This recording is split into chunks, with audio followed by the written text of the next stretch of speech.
كيما كل خميس نجيب لكم ان بلاوي نديروه في العشاء تاع الويكاند، وهاد الخطره فيه زهركم طاح واحد الكوردون بلو بواحد لي طاغلياتيل جامي تقدروا تبدلوهم. السلام عليكم.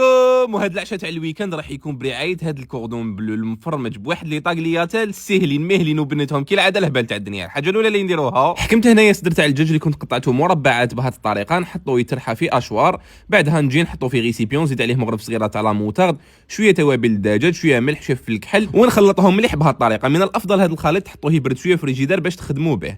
نروح نجيب بابي فيلم، كل حبه تدي لنا مرسو تاع بابي فيلم، ندي كميه تاع البولي اشي ونفتحها رقيقه بهاد الطريقه، وعاونوا يدكم بشويه تاع الماء. وباش يجينا مفرمج وبنين راح ندير الجبن المذوب كالعاده تاع تارتينو، هاد لاباغ تاع 600 غرام اللي ديت منها زوج مرصوات لكل حبه بهاد الطريقه، ودرت معاهم لداخل المرصو تاع البولي فيمي اللي تقدروا تستغناو عليه كامل. وباش نزيد بنه على بنه زدت حبه تاع لي سلايس تاع تارتينو هكذا باش تعطينا بنه بزاف هاي. نغلقها بهاد الطريقه ونزير عليها مليح، نوجد الحبات تاعي كامل بهاد الطريقه، ندخلهم للكونجيلاتور حتى وين يحكموا روحهم شويه باش نجي نجوزهم في الفارينه، بعدها في البيض، بعدها في لاشابلور، وحطيتهم في الفريجيدار. ما بد نروح نخدم لي طاغلياتيل تاعي باش كي نقليهم يوجدوا كيف كيف. في مقله درت فيها شويه تاع الزيت، حبه تاع بصل تكون متوسطه قطعتها هكذا في رقيق، الملح، ونقليها مليح، وضفت عليها كميات صغيره تاع الدجاج اللي كنت قطعتها مربعات صغيره، درت له شويه تاع فلفل احمر، ودرت عليهم التوابل اللي مكتوبين تحت لا فيديو، كميه تاع شامبينيون فري ولا المعلب كيما حبيتو، مرصو تاع الزبده، ونخليهم يتقلاو شويه، ونروح نطيب لي طاغلياتيل تاعي في الماء سخون. انا خيرت هذوما اللي يجوا يشبهوا شويه اللينغويني، ومرقت بزوج غرارف من هذاك الماء اللي طابوا فيه لي بات من اللور كيما راكم تشوفوا. قليت هذاك الكوردون بلو،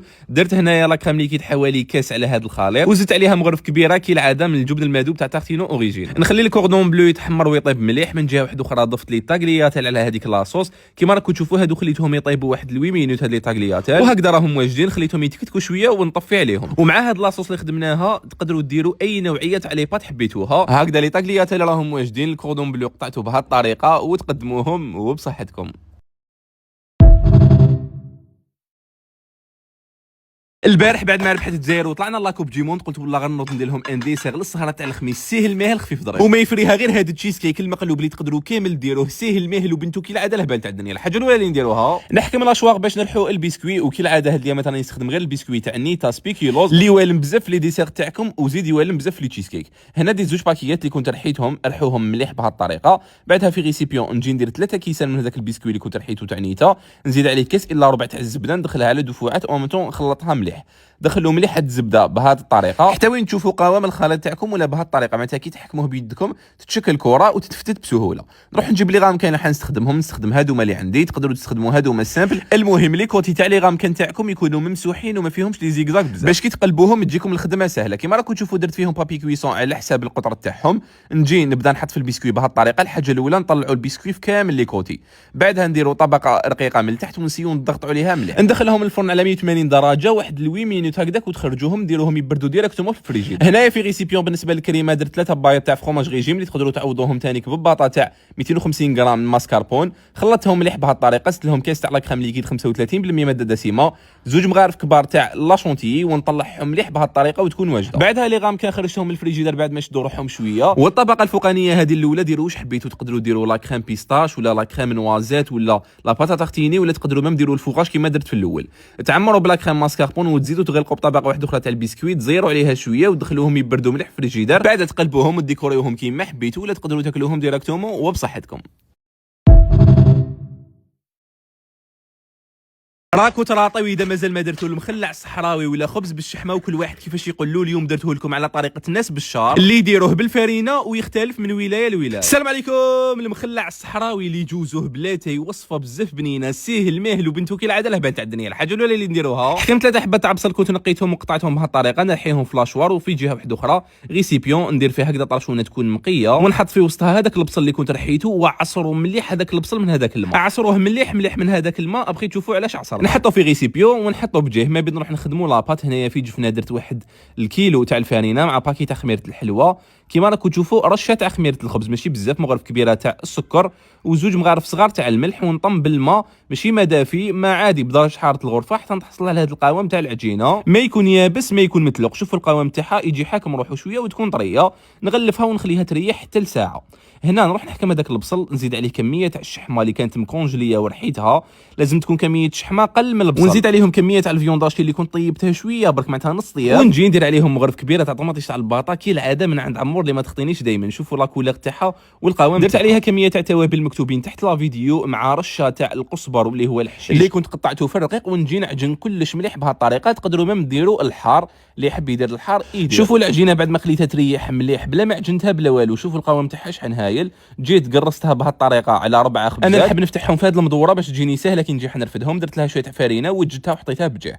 نروح نجيب لاباط تاعي نفتحها بهذه الطريقه بشويه تاع الفانينه، دائما نعاون روحي. ندير لها كميه تاع لافاكس مليح بهذه الطريقه، استوريت لكم حبيبه هنايا، ونطلعها ونغلقها مليح في ليكوتي كما راكم تشوفوا. نطلعهم ونزير مليح من الفوق. وجدوا كامل الحبات فاقسيوهم باش ابخي تجوا تفتحوهم. نفتحهم فوق هذه اللي كنت رشيتها بشويه تاع الفانينه، نسيو نفتحوهم غير بالعقل بهذه الطريقه. ابخي تقلبوهم على الجهه الثانيه وتزيدوا تقعدوا تفتحوا تقلبوا تفتحوا حتى وانت تفتح معاكم وتولي رقيقه كامل بهذه الطريقه. نطيبهم على طاوه تكون سخونه من قبل، غير نحطهم في الطاوه نزيد نسي نفتحهم هكذاك بيدي ونقعد نقلب فيهم مره على مره حتى وين يحمروا مليح. انا درتهم خبيزات بزاف كبار، تقدموهم مع لاتاي وبصحتكم.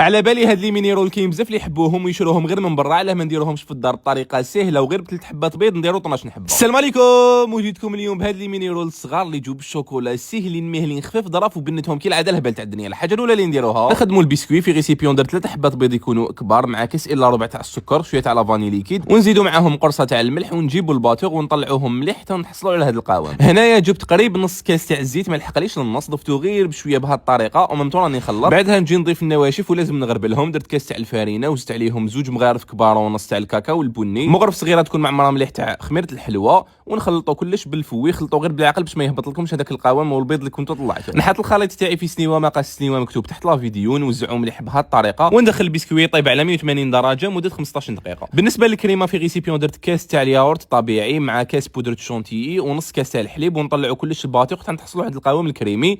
اذا شفتوها ثقيله بزاف الكريمه تقدروا تضيفوا شويه تاع الحليب وممتو راكم تخلطوا. البسكوي بعد ما طاب قلبتوه ديريكتومون على بابي كويسون، عاود رديته على وجهه اللي طاب عليه بهذه الطريقه، ونجي ندير عليه من الفوق طبقه تاع الفوغاج. وكي العاده نستخدم غير الفوغاج تاع فرويور، اليوم استخدم تاع لافغاز، وانتم تقدروا ديروا الكول اللي راكم حابين. نمشي مليح هذاك الفوغاج، نخلي البسكوي يدفى شويه ونجي نبدا نخدم. نعمر هذيك الكريمه اللي خدمناها في لابوش، ونجي نبدا نبوشي بهذه الطريقه. دائما في البدايه تاع البسكوي تبوشيو بهذيك الطريقه، ترولي وهروله خطره برك وتقسموه بالموس. وعادي اذا تشقق معاكم شويه البسكوي خاطر رايحين نروليوه بابي فيلم بهذه الطريقه ونزيروا عليه مليح. وبنفس الطريقه نديروا الكريمه نروليو خطره وبعدها نقسموه بالموس، ونجو نحطوه في بابي فيلم نزيروا عليه مليح هكذا بهذاك البابي فيلم. وهاد لي بوده نحطوهم في الكونجيلاتور حتى وين يشدوا روحهم، معناتها خلوهم واحد نص ساعه هكذاك ولا قريب ساعه، بعدها تجبدوهم. نخلوهم يتلقوا روحهم شويه. وهنا دوبت شوكولا اولي اللي كنت ضفت لها شويه تاع الزيت وجيت قلاصيت بها بهذه الطريقه. درت لهم من الفوق شويه تاع لي زيكزاك بعد ما نشفوا، ونجو نقسموهم بالموس يكون سخون، جوزوه على النار باش يتقسموا بكل سهوله وتقدموهم وبصحتكم.